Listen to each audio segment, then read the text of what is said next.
Bonjour à tous, je suis Aurélie et j'ai lancé Rencontrons le monde en juin 2020 pour vous faire découvrir, redécouvrir l'Amérique du Sud à travers des francophones qui y vivent. Leur point commun, c'est d'avoir osé changer le cours de leur vie. Si vous appréciez écouter Rencontrons le monde, alors abonnez-vous à votre plateforme d'écoute. On n'y pense pas toujours, mais cela vous permettra d'être toujours informé de mes prochaines vidéos.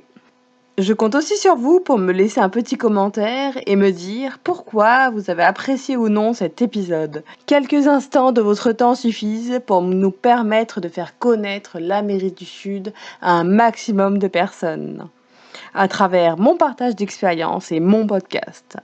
Retrouvez-moi alors très vite sur ma chaîne YouTube Rencontrons le monde ou sur mon compte Instagram. Vous m'aviez parlé éventuellement de conseils à des gens qui voudraient venir en Colombie, s'installer. Vous m'aviez parlé de ça, je pense. Exactement, mais je venais donc du coup à cette troisième partie, donc parce que après avoir parlé donc de votre parcours, de votre bébé, donc la marque Chiapa, je viens à la troisième partie, donc qui est le tourisme. Est-ce que dans un premier temps, vous pouvez nous parler vraiment des incontournables à visiter à Medellín? Medellín a un charme que les étrangers apprécient particulièrement.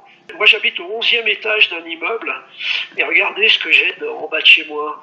Waouh! Ah ouais, c'est dommage que nos auditeurs peuvent pas le voir. Le matin et le soir, ici, j'ai des perroquets qui viennent, c'est splendide, quoi. Le plus important pour moi, c'est les verts de Medellín.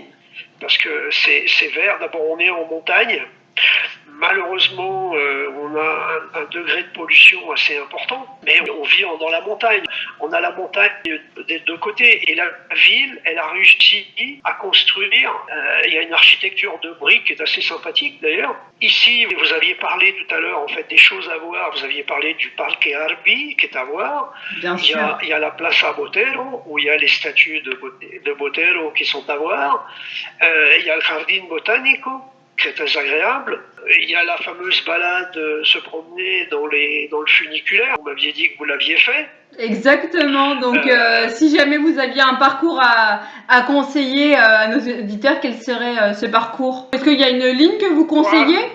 Ah bah c'est celle du Parque Arví qui est assez agréable. Et puis il y en a une autre qui est en train de se construire ici aussi, là, qui s'appelle El Picacho. Et vous avez des jolis points de vue quand même. La vie nocturne. Bon, moi je sors moins en boîte qu'avant. Oui.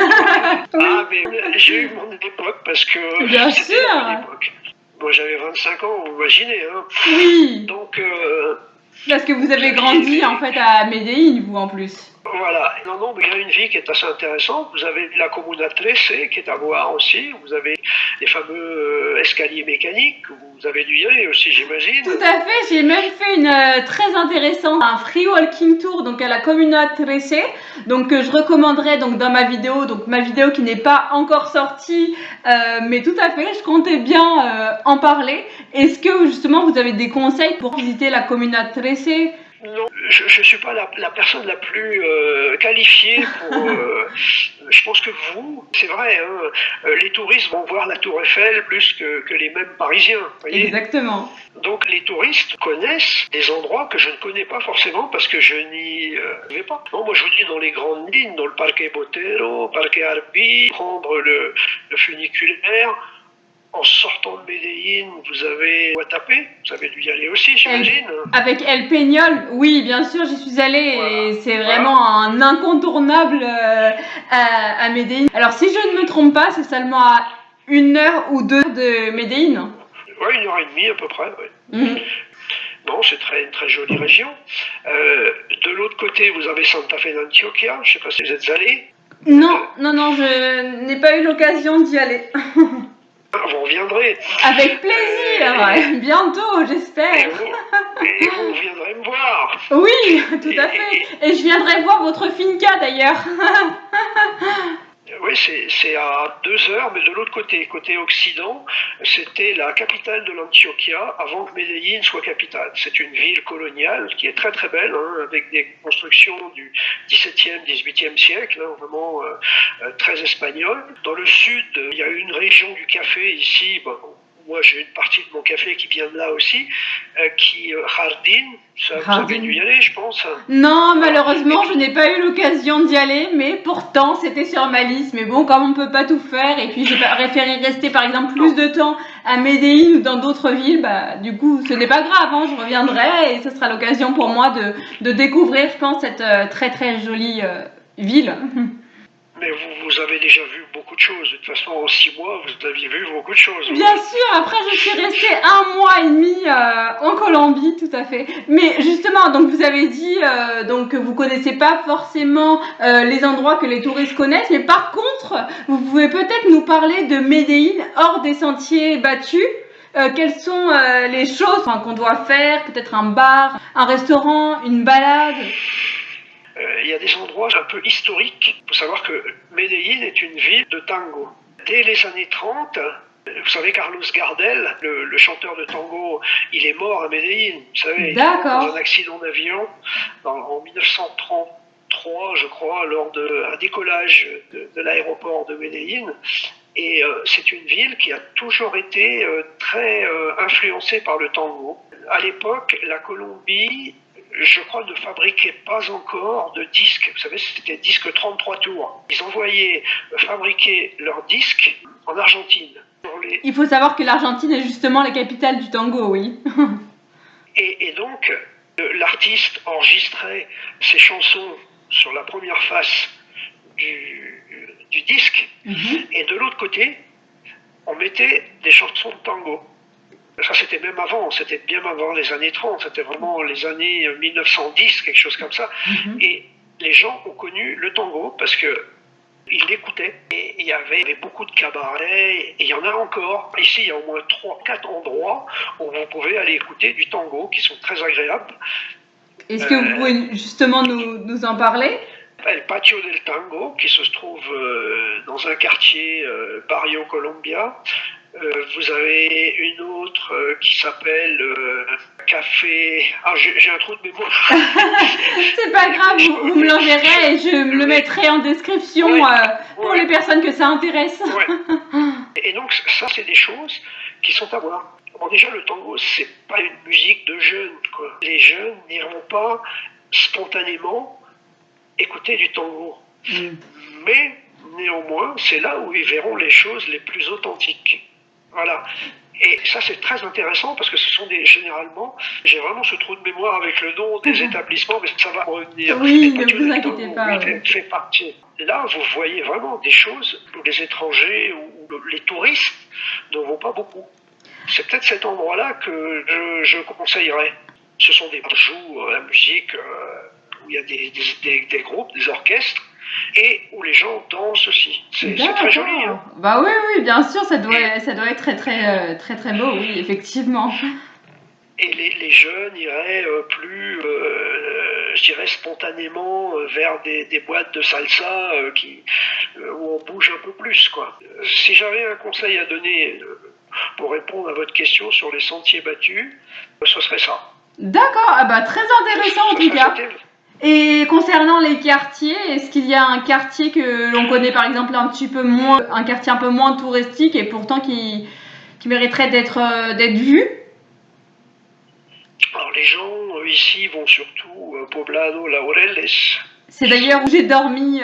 C'est un quartier très, comment je veux dire, bon, il y a de l'ambiance. Les bars sont ouverts très tard. Il y a une vie nocturne assez trépidante. C'est agréable hein, quand on est jeune d'aller dans ces endroits-là.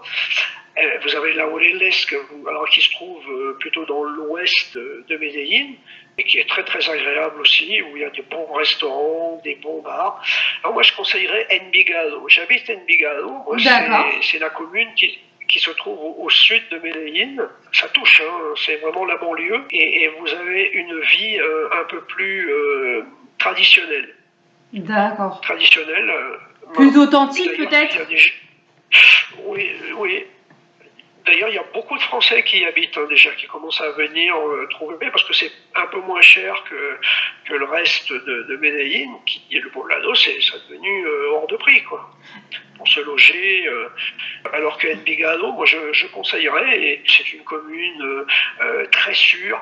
Il y a pratiquement pas d'insécurité, c'est très surveillé et il n'y a aucun souci. D'accord. C'est ce que je conseillerais. Bon, bah très bien. Et sinon, parce que vous avez dit, donc c'est un petit peu moins cher que Medellín, pour nous donner un titre comparatif, hein, mais comparé à la France, est-ce que vous pouvez nous donner une fourchette pour un studio par exemple?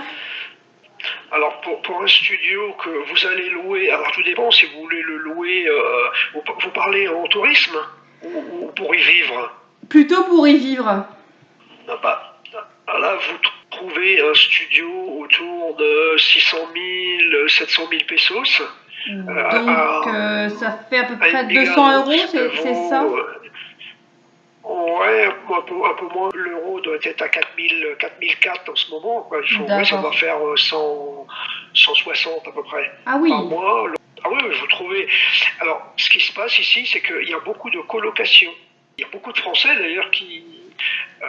Vous allez sur les pages Facebook, hein, et il y a des annonces. Hein, donc les gens louent une maison avec 4-5 chambres. Généralement, ce sont des grandes maisons, donc on ne se marche pas sur les pieds. Et ça, vous pouvez louer une maison pour 2 millions, 5, 3 millions. Et quand vous divisez les prix par 4 ou 5, ça fait pas cher, quoi. Bah non, effectivement. Et à combien s'élève le SMIC à Medellín, enfin en Colombie? Le salaire minimum doit être autour de 900 000 pesos, autour de 200 € à peu près. D'accord, donc effectivement, c'est un petit peu cher de payer un loyer 170 € environ quand on gagne 200 €. Ça ne s'adresse pas à la même classe sociale. Ici, il y a des écarts salariaux énormes. Hein. D'accord. Sinon, la Colombie, ça ne serait pas la Colombie. Ah, la Colombie et ses contrastes, qu'est-ce qu'on l'aime. Et justement, vous nous avez parlé donc des endroits donc hors des sentiers battus. Par contre, est-ce qu'il y a des endroits à éviter quand on est surtout touriste? Bah oui, il y en a pas mal. Il y a le centre, notamment le soir, autour de Parque Bolívar, c'est la Candelaria, c'est un quartier les plus dangereux de la ville. D'accord. Alors que il y a 40 ans, c'était quelque chose de... Moi, j'ai traversé ça à pied sans aucun problème. Maintenant, passer cette heure du soir, j'irai certainement pas mettre les pieds. Vous avez certaines communes, ça s'appelle comunas, où il vaut mieux pas mettre les pieds. D'accord. Et vous avez alors je ne veux pas trop parler mal d'eux, mais enfin généralement, il n'y a pas besoin qu'on en parle bien en mal. C'est une commune qui s'appelle Bello, qui se trouve dans le nord de Medellín. Certains quartiers appartiennent à des gangs. D'accord, donc c'est plutôt à éviter. Mais je dirais que vous n'avez rien à y faire. De toute façon, quand les gens viennent ici en tourisme, ils viennent avec un guide qui va leur dire, allez là, allez là. Vous êtes resté combien de temps, à Medellín? 3-4 jours? Oui, environ. Voilà. Les gens restent jamais beaucoup plus parce qu'ils ont un séjour, ils peuvent pas rester très longtemps. Et en général, ils s'éloignent pas trop des endroits où il faut... les incontournables. Il faut rester... Ouais, voilà. Vous allez tout de suite vous rendre compte, quand vous allez rentrer aux abords de ces quartiers-là, que c'est pas fait pour vous, quoi. Bien sûr. Moi, jamais j'irai, quoi. Oui. J'ai rien à y faire. Il vaut mieux se concentrer, comme vous avez dit, donc soit aux incontournables, soit au quartier dans lequel vous habitez. Donc, Envigado. J'ai une petite question. Quel conseil auriez-vous aimé avoir donc, en arrivant en Colombie pour quelqu'un qui souhaite s'installer ou même quelqu'un qui souhaite visiter? Bah écoutez, moi quand je suis arrivé, en fait, on était pris en charge parce que on était dans le cadre d'une entreprise. Donc c'était différent. On vivait dans des conditions royales, hein, puisque notre entreprise nous payait l'appartement. On n'avait aucun problème. Vous voyez, j'ai très bien vécu à cette époque. Hein, d'un point de vue financier, c'était très juteux. D'accord. Ce qui n'est plus le cas maintenant, d'ailleurs, pour les jeunes qui arrivent. Et finalement, c'est pas prétentieux de dire ça, mais j'ai pas eu besoin de conseils parce que les choses se faisaient naturellement, vous voyez. Bien sûr, et vous êtes arrivé avec une entreprise aussi, vous étiez salarié d'une Voilà. entreprise. Ah ça, oui, ça n'avait absolument rien à voir. Vous aviez une structure. J'ai fait toute ma vie professionnelle dans ces conditions très intéressantes. Les gens n'arrivent plus dans ces conditions-là, ou très peu, quoi, maintenant. Bien sûr. Mais moi, si je devais donner un conseil aux gens, c'est d'être prudent, modeste, ne pas croire que parce que vous êtes français, tout vous est dû et on vous attend. Ah, ça marche pas ici. Il faut être prudent, alors pas forcément d'un point de vue géographique. On parlait tout à l'heure des endroits physiques à ne pas fréquenter. Il faut faire attention à ce qu'on dit et ce qu'on fait. Oui. C'est une remarque un peu générale, mais en Colombie, si vous dites des choses ou si vous faites des choses, les conséquences sont très graves. Oui. Je veux faire peur à personne. Non, bien sûr. Mais il faut être prudent. Lors de la visite guidée, d'ailleurs, notre guide nous a dit qu'en fait, les habitants de Medellín, ils ne klaxonnaient jamais parce qu'en fait, ils ne savaient pas sur qui ils pouvaient tomber. Est-ce que c'est vrai? Oui. D'accord. Ça pourrait. Alors, je dirais, il faut faire attention avec qui on fait du business. Sinon, vous l'apprenez à vos dépens. Je précise que, pour revenir rapidement au café, c'est un milieu qui est très sain, de gens honnêtes et très travailleurs. Donc, il n'y a aucun problème dans le café, tout le monde se connaît. Et il vaut mieux faire les choses bien, parce que si jamais vous faites des choses pas correctes, vous allez vous griller, quoi. Bien sûr. Mais ça, c'est général, hein, c'est pas forcément spécifique à la Colombie. Mais il faut faire attention avec qui on fait des affaires. La réputation se fait très vite en plus. Ah, exactement. Je dirais qu'il faut être modeste, il faut être prudent, il ne faut pas forcément chercher à faire de la politique, parce que ici, il y a trop de Français qui essayent de voir la Colombie avec les yeux d'un Français. C'est pas ça. Il faut avoir compris ce qui s'est passé avant. Je trouve qu'il y a beaucoup trop de gens qui prenaient position sans connaître les tenants et l'aboutissant. Moi, quand j'ai commencé à travailler, déjà, pour commencer, j'avais un contrat qui me disait dans mon contrat que je ne devais pas faire de politique, que je ne devais pas me mettre dans des situations qui pouvaient nuire à la réputation de la société. D'accord. Et moi-même. Ben oui, parce que c'était un peu l'inconnu, et ce qui est tout à fait normal. On Bien est ici sûr. pour travailler, on n'est pas pour faire des choses qui pouvaient nuire à la réputation de l'entreprise. Non, tout à fait. Et c'était écrit. Et le contrat était signé, hein, vous le signez de votre main. Ici, il y a des gens qui n'ont pas la connaissance de la Colombie depuis 20-30 ans. Je ne veux pas jouer les anciens combattants, mais j'ai vu des tas de choses. J'ai vu de mes yeux, j'ai vu des gens se faire descendre devant moi. Et je sais de quoi je parle. Mais je ne suis pas prétentieux en disant ça, c'est mon expérience qui fait ça. Et je me permets de juger avec ces éléments. Voilà, vous connaissez vraiment l'histoire de la ville et l'histoire même du pays, parce que ça fait quand même depuis 1981 que vous êtes en Colombie. Donc vous devez très très bien la connaître, tout à fait. Et puis votre belle famille est également d'ici. Voilà. Sans avoir vécu tout ce temps-là, il y a quand même des contacts, on a des relations, on sait ce qui se passe. Et les gens, je trouve que certains devraient être un peu plus prudents et un peu plus mesurés dans des propos, et avoir un peu plus de... le mot, c'est discernement. Ouais. Mais ça, c'est pas spécifique au pays, hein, c'est spécifique avec plein de choses. Hein. Oui. On juge par rapport à des choses qu'on a vécues. Alors, on peut se tromper, mais on a vu, on sait que ça s'est passé comme ça. Alors, ça, c'est un conseil que je donnerais aux gens. C'est de pas... parce que moi, en France, je ne veux pas que je veuille ou que je veuille pas, c'est pareil. Hein, mais j'apprécie pas quand les gens viennent chez nous essayer de nous apprendre à vivre. Hein. Non, tout à fait. Et Vous c'est normal. Vous allez dans un pays, vous devez vous faire très discret, et que si les gens font comme ça, vous faites comme ça. Exactement. Faites comme eux, parce que sinon vous allez les choquer.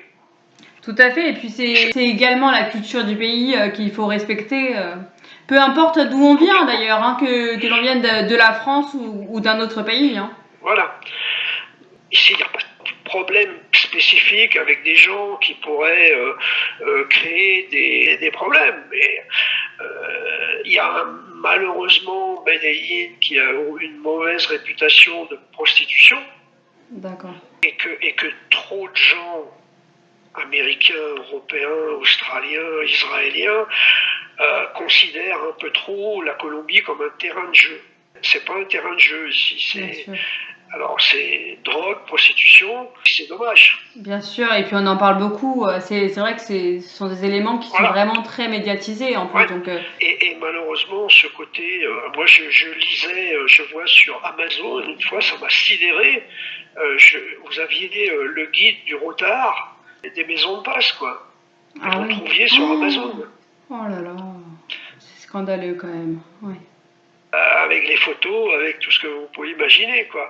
Beaucoup de Colombiens sont fautifs d'ailleurs, hein, parce que il y a toujours l'offre et la demande. Hein. Dans la drogue, il y a celui qui offre et celui qui demande. Bien et sûr. Les deux sont fautifs. Tout à fait. Soi-disant, nous venons de sociétés évoluées, mais les gens à qui s'adressent vos articles, ce sont des gens très corrects, enfin votre article, votre podcast, et c'est pas ces gens-là que je vise. Hein.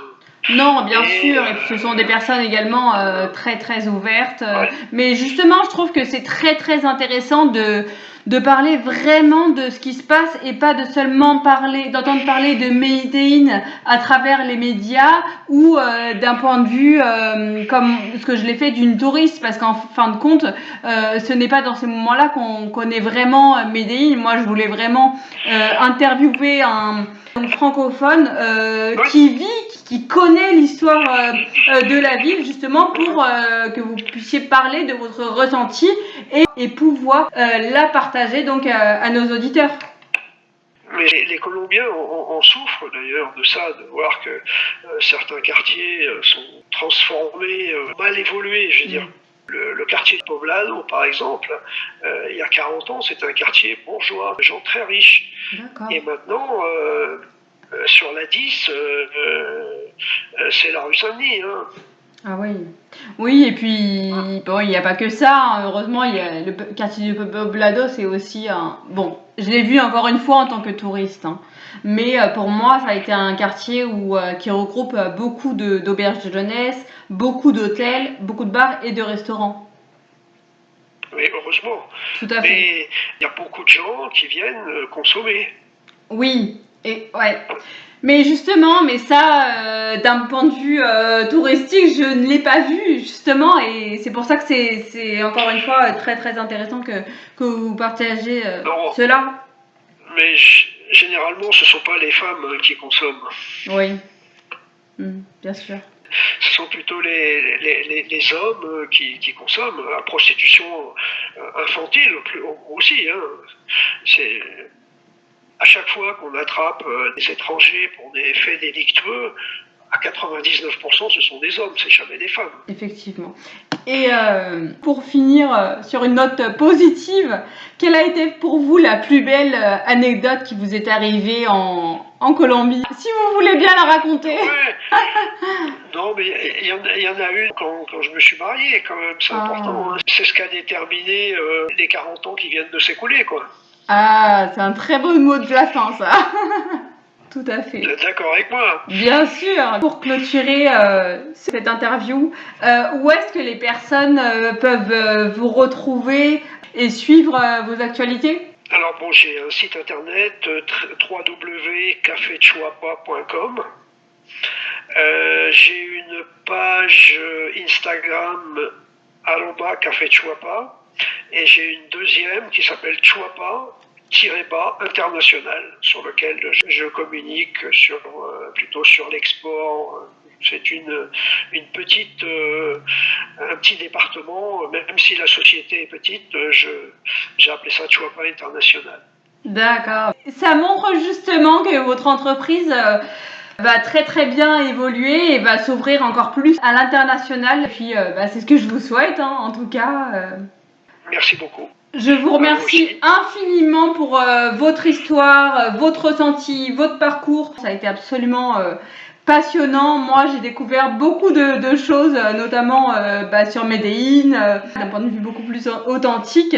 Et j'ai découvert également des choses donc sur la culture du café. Donc, et je vous remercie beaucoup pour votre temps que vous nous avez consacré. Je suis très heureux d'avoir participé. Merci. J'espère que cette conversation avec François vous a plu. Si vous souhaitez encourager le podcast, vous pouvez prendre une petite capture d'écran et la partager sur vos réseaux sociaux en nous mentionnant @rencontrons le monde et @café Chiapa. C'est toujours un réel plaisir de vous lire. Et samedi prochain sortira une vidéo sur mon voyage. J'ai tellement hâte. En attendant, vous pouvez nous retrouver sur Instagram et Facebook. Tous les liens sont dans la description de cet épisode. À bientôt!